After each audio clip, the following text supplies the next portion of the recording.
Don José. Oiga, Katy, mire lo que le voy a contar. Ayer me escribieron que cuando estábamos hablando si su vestido de ayer era simétrico o era una combinación de figuras geométricas, uno de sus admiradores de televisión o admiradoras también, dice que no, que da igual que sea simétrico o combinación. Y me dice, si yo tuviera que darle una calificación de 1 a 5, siendo 5 lo mayor y 1 lo menor, le pondría 7 a Katy Dolande. Le digo, vea usted, imagínate que la viera con ese blazer. Qué bonita se ve. Otra señora me dijo a mí, una joven señora, que también es muy guapa, la señora me dice que lo que pasa es que ella es tan linda que cualquier cosa se le ve bien. Sí, bueno. En realidad la elegancia no tiene que ver mucho con la belleza física. La elegancia, usted usa muy poca ropa, si se viste bien, usted hace su propia imagen, dice Katy Dolande. Y viene del fondo de su corazón. Eso es lo que usted puede ser. La belleza está dentro. Así es. Aunque nosotros nos vamos siempre por la de afuera. Hombre. Por eso nosotros siempre tenemos desventajas cuando las chicas se fijaban en él, se fijaban en ninguno de nosotros, se fijaban los más guapos. Pero bueno, hay cosas que tienen otros valores y eso lo va sabiendo la gente. Con el tiempo. Con el tiempo. Y usted explote siempre lo mejor de usted, porque usted siempre tiene algo bueno que ofrecer. Oiga, dos cosas antes de ir al fondo de algún par de temas. Primero, Fernando, estimados televidentes, escuché la intervención de la diputada Fátima Agrasal del circuito 91 Sí, de la Santiago. suplente de Samit Sandoval. Allá en Santiago. Me gustó la forma categórica como hizo su planteamiento con respecto al pésimo servicio que Naturgy está brindando a los usuarios del sistema eléctrico. En todo el país. Pero ella estaba refiriéndose a Santiago. Y ella hace una explicación de lo que estaba pasando. Y dice así, entre otras cosas, el fin de semana, refiriéndose al sábado pasado, fue infernal, 7 apagones.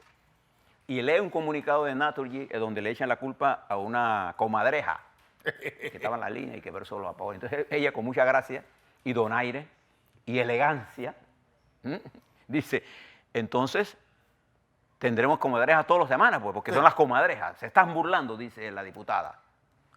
Claro que hay un problema más grave que las comadrejas, hombre.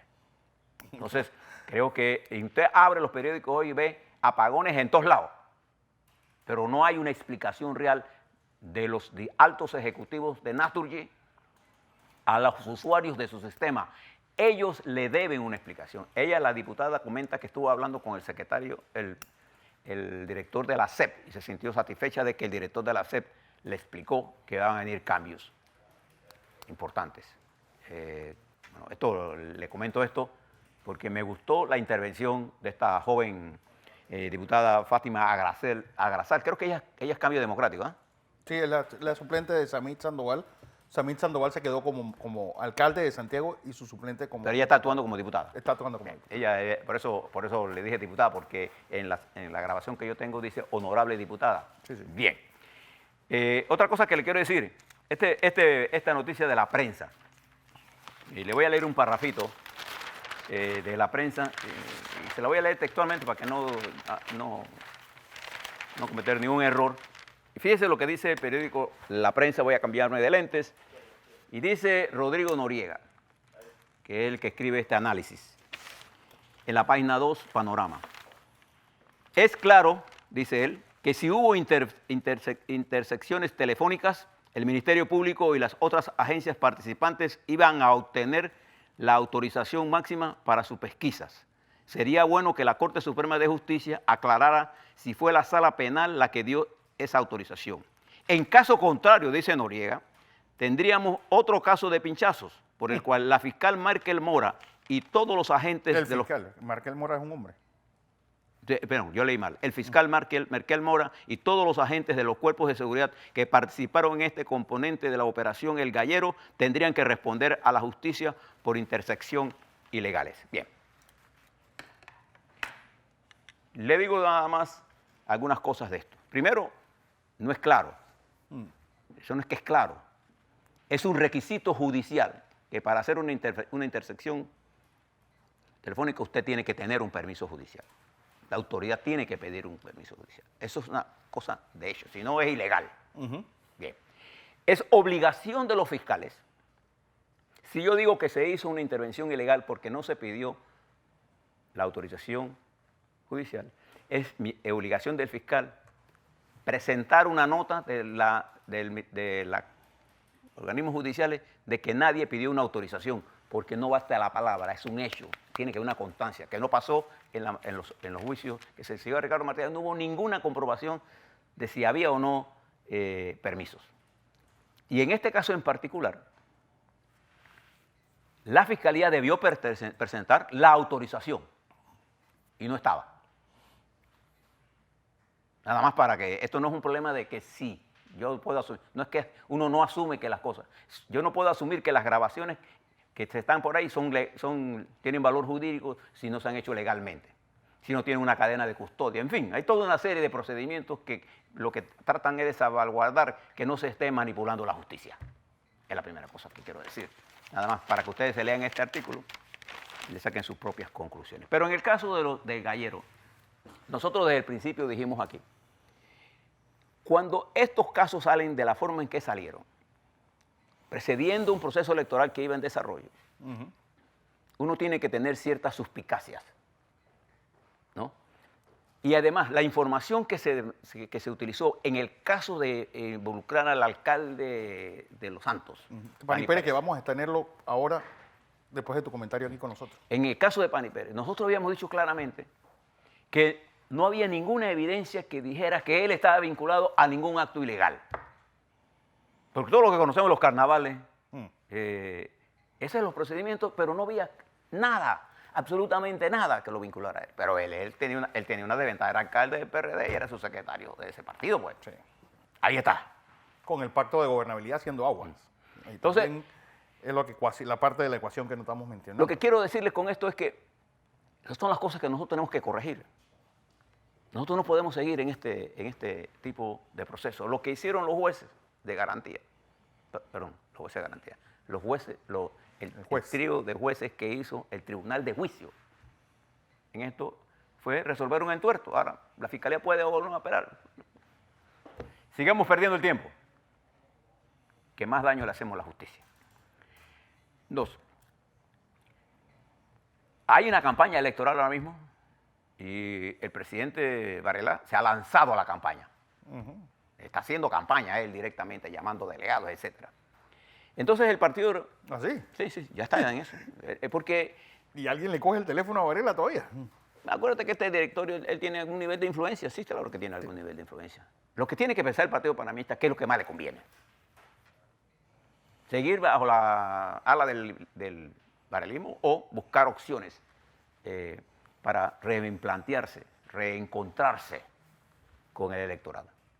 Los partidos que hacen reingeniería siguen jugando un papel. ¿Usted recuerda en el PRD del 89 al 90 cuando hubo todo el mundo decía, si hay que cerrar el PRD? Nada, el PRD se recompuso bajo la dirección de Ernesto Pérez Valladares, con Gerardo, con Pachi, con Michel, y lograron la victoria.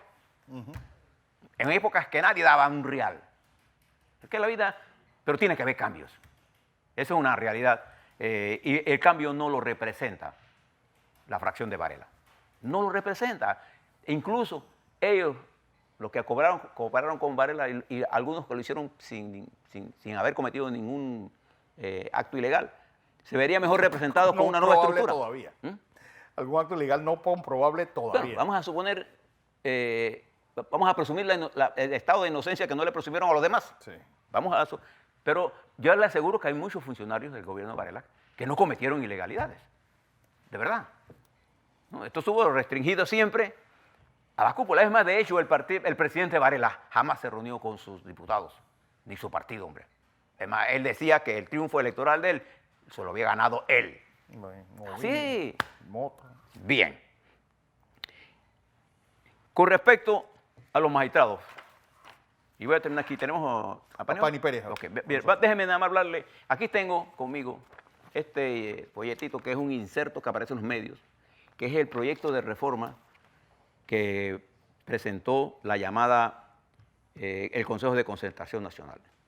Y voy a comenzar a hacer un análisis rápido de algunos temas. ¿Usted cree que esta reforma nos va a ayudar a resolver el problema de la justicia? Mire lo que dice esta reforma. En el artículo 203 que ellos modifican, dice, La Corte Suprema de Justicia estará compuesta del número de magistrados que determine la ley. Lo dejan abierto.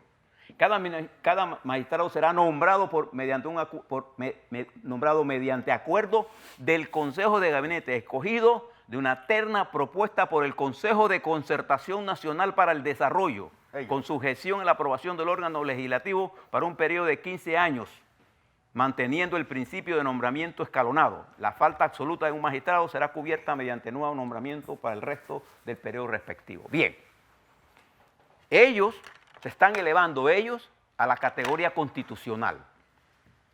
Entonces, para los que sabemos algo de política y entendemos el principio fundamental de lo que es una democracia representativa, porque lo que tenemos en Panamá es una democracia representativa. ¿Qué quiere decir eso en términos políticos? Que usted y yo escogemos a Fernando como presidente de la República para que él nos represente. Exacto. Pero él representa el poder que tengo yo como pueblo. Y eso se hace en una votación. Y escojo a los diputados y ellos tienen un poder delegado por mí para que representen mi circunscripción electoral. Ellos me representan a mí, ellos se deben a mí. Ese es el poder constitucional. Pregúntese algo. ¿Qué es la concertación nacional? ¿Qué poder constitucional quién le ha dado ese poder a ellos? Nadie. Es más, aquí no hay ningún desarrollo de cómo y quién compone estas cosas. La concertación fue el producto de una crisis generada cuando intereses muy particulares impulsaron una crisis en la Corte Suprema de Justicia, en la administración Torrijos, y buscando una salida política inteligente, Martín Torrijos creó este mecanismo. Pero este mecanismo no es constitucional, no tiene absolutamente nada de constitucional. Pero ellos se consideran los representantes del país.